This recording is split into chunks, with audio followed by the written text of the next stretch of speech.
Hello everyone! Ayan.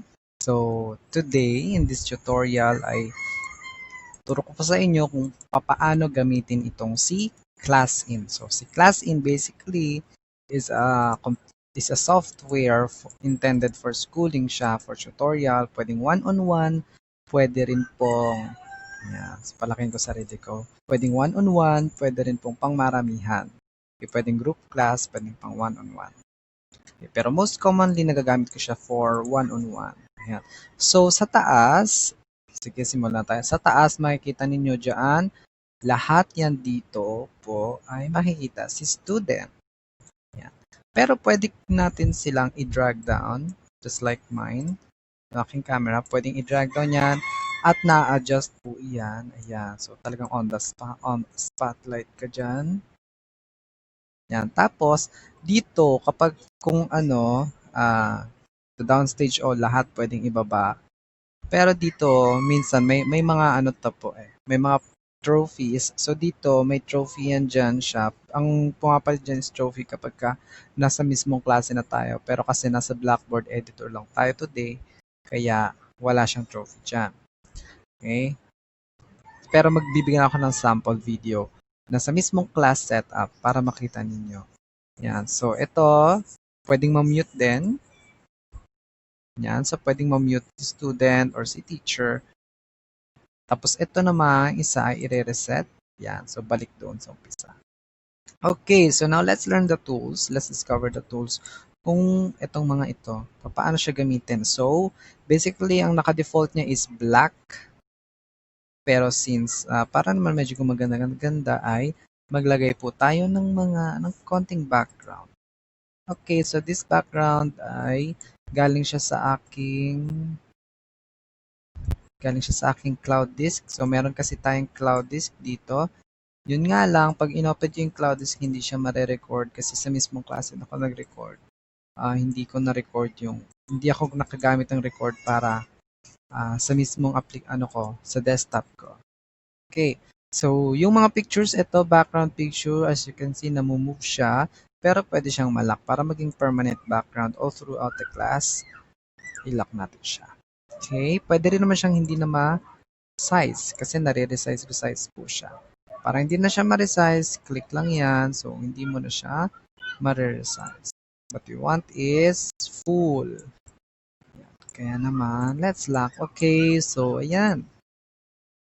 So, now, let me teach you this one. Itong mga tools, tingnan natin sila. Okay, ito po ay yung mismong clicker.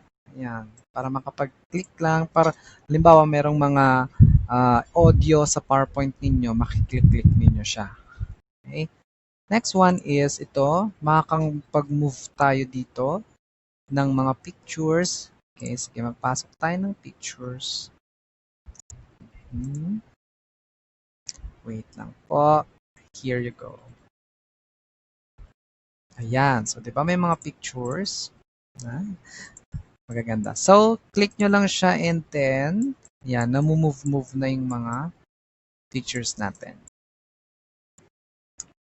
Yan. And the next one is, yan. So, since na tayo, yan. Magtira lang tayo ng ilan. So, din tayo, draw tayo ng lines. Ayan. Yan. So, iba-ibang colors yan. Iba-iba rin yung laki niya. Okay. Yan. Tapos, may mga lines at iba-ibang shapes. Pero ang shape lang dito talaga is circle and square. Pwede rin ibahin yung color. Yan. So, kayo na lang po bahala mag-decide kung ano gusto niyo yung color pagka nagtuturo. Next is, ito. Mahalaga ito para makapag-type tayo. Okay. Ayan. So, makakapag-type tayo. So, natin, halimbawa, may gusto tayong ilagay doon sa na word. So, maita-type natin siya. And then next one is screenshot. So makakapag-screenshot po tayo dito kapag ka sa buong ano natin, sa buong desktop natin, makapag-screenshot tayo. Just like this one. Screenshot tayo. Yan, di ba? So, nakapag-screenshot na. And then, kung galing naman sa labas, kasi hindi niya na-occupy yung buong space ng desktop. So, pwede ka makapag-screenshot outside the class in. So, ito lang gagawin. Just click it and then may lalabas na X tsaka check. Click lang yung check. Then you go. There you go. Lalabas na po siya. Yan. And then next, ito, delete. Madali lang. Click mo lang siya and then delete. Oh, click mo lang siya and then delete. So, pwede naman din dito sa sa ating keyboard. Mag-delete. Mas madali sa keyboard. Okay, this one, laser pointer. So, si laser pointer, kung si student ay gumagamit din ng class in, sa end niya, sa kanyang sa kanyang board, makikita niya yung laser pointer. So, hindi lang natin siya makikita ngayon. Pero before, nung hindi pa nila ina-update si class in, nakikita siya. Okay, next. So, ito naman din, merong chat box dito sa loob ng class in. Hello. I'm your teacher for today. Yan. So, pwede tayong mag-message kay student ahead of time.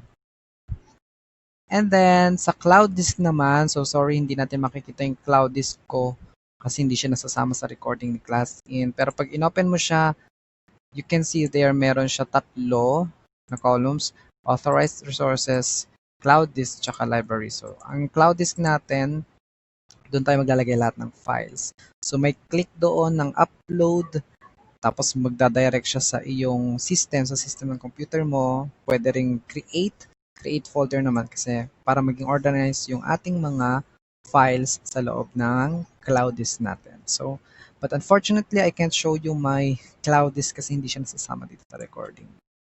Okay, next one are these. Etong mga to. So, first is image. So, pag click mo si image, madadirect ka ulit sa system niya ng iyong computer and you can choose the files that you want to upload. Okay, load board file. Ito naman, hindi ko siya masyadong nagagamit but sa tingin ko ito yung mas malaking files. So, makakapag-upload ng mga files dito. Ganyan. So, save board file, pwede siya mag-save. Desktop sharing.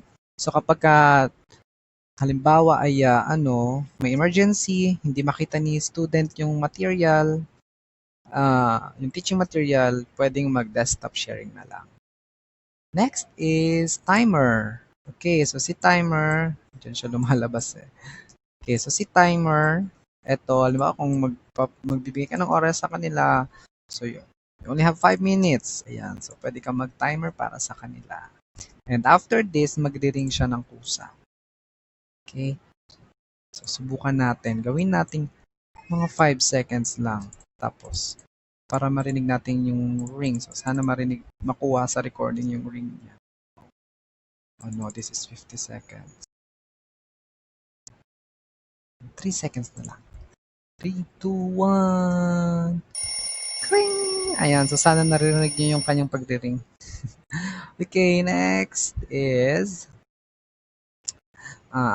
where am I? Ito, dice.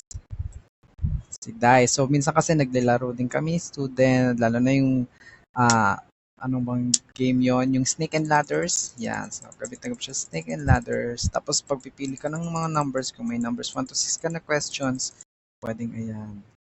So, nagagamit siya mostly sa mga games. Next is small blackboard. Okay, pwede mag-small blackboard, pero syempre, may blackboard na tayo. So, kaya ako ito, hindi ko na rin siya masyadong nagagamit. So, meron lang din siya mga tools dyan. You can explore it. So, sana nasasama ito sa recording. Kasi minsan may ibang parts na hindi nasasama. Okay, next is responder. So, responder. So, may timer para magsagot. Yeah. Ta-da-da-da-da-da-da-da. So makikita kung ilan yung mga nag-answer. Then, that's it. So nobody answers. Close. Next one, selector.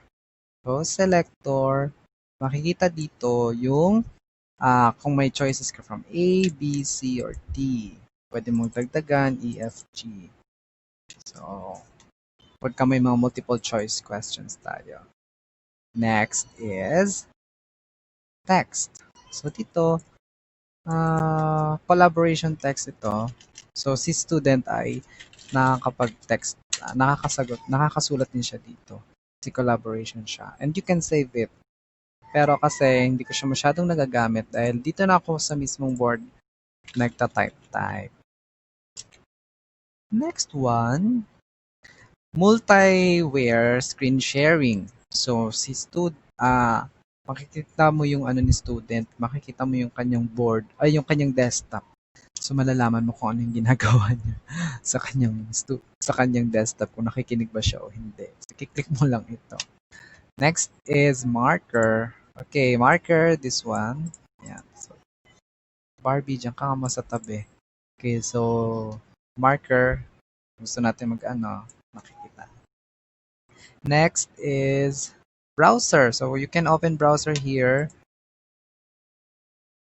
Yan. So, kung may mag-open lang ng browser. Hindi ko lang alam kung nasama siya sa recording. So, may iba pa ditong mga tools na hindi ko na masyado nagagamit.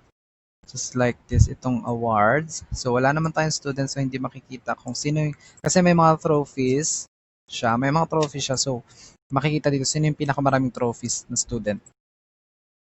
Next is Go Board. Go Board. Ito yung mga laro yata ito. I'm not sure. Hindi ko kasi siya masyado nagagamit. You can explore this one. So, random picker. Okay, wala tayong student kaya hindi makakapag-random picker.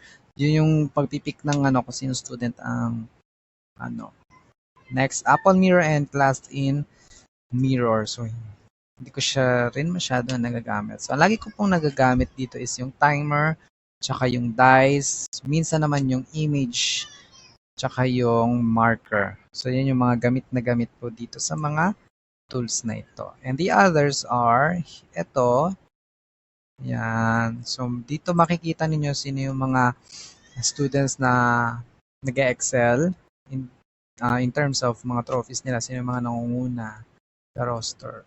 And this one, on stage when rise, ito kapag kasi student nakiklik siya ng kanyang para magsagot, mag-answer siya. Gusto niyang mag-raise ng hand niya. Magno-notify siya, magko-color yellow siya, magbi-blink-blink siya.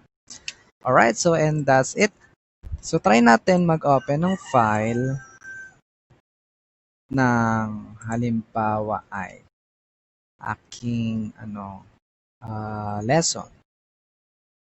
Ito na lang. Ayan. Okay, so lagi kong ginagawa ay nakaganyan siya. Tapos, next page. Okay, literaturang Mediteraneo. Ayan, so pwede mong, sino ito? Ganyan. Tapos, ito, sino to? Ayan. Tapos, pwede mo pili. Ayan, this one. Okay. So, anyways, may lalagay po ako sa video na to na sample ng klase, ng formal class, para mas unawaan natin siya. Paano siya i-apply.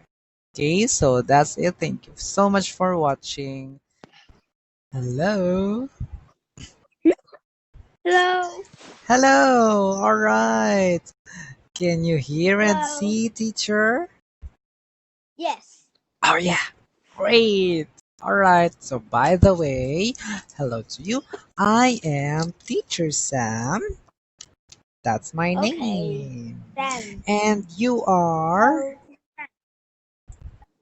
Ice. Ice. Oh, ice like, ooh, the cold ice. Okay, how, yes.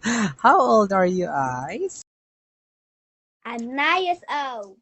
Oh, you are 9. Oh, are you in, grade 4? Hmm? Are you in grade 4?